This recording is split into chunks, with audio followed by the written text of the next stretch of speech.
સુરેન્દ્રનગર જિલ્લાના વઢવાણ, મૂળી અને ધાંગધ્રા તાલુકાના અંદાજિત 45 ગામોને જે સૌની યોજના મારફત પાઇપલાઇન નાખી અને પાણી જે આપવાની 419 કરોડ રૂપિયાની જે યોજનાનું મુખ્યમંત્રીએ આજથી 1 વર્ષ પહેલાં જે ખાતમુહૂર્ત કરેલું તે યોજના અત્યારે ગોકળ ગતિએ ચાલી રહી છે અને પાઇપલાઇનનું કામ પણ ગોકળ ગતિએ ચાલી રહ્યું છે.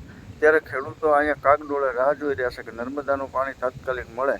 પણ આ જે કામગીરી ચાલી રહી છે એ કામગીરી જોતાં એવું લાગે છે કે આ કામગીરી છેલ્લા 3 વર્ષે, જો આ રીતે ચાલશે તો 3 વર્ષે પૂર્ણ થાય એવી રીતે દેખાતી નથી.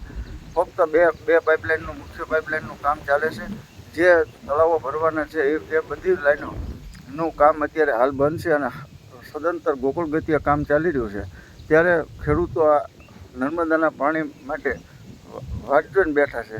તો અમારી માંગ છે કે તાત્કાલિક આ કામ પૂર્ણ થાય અને ખેડૂતો નર્મદાના પાણી ખેતર સુધી પહોંચે. એના માટે અમે સરકારશ્રીને વિનંતી કરવી છે કે આ કામ છે એ વધારે તમે ઝડપથી થાય અને ખેડૂતોને પાણી મળી રહે અને સિંચાઈ માટે ખેડૂતો ઉપયોગ કરી શકે. એના માટે સરકારશ્રીને વિનંતી છે.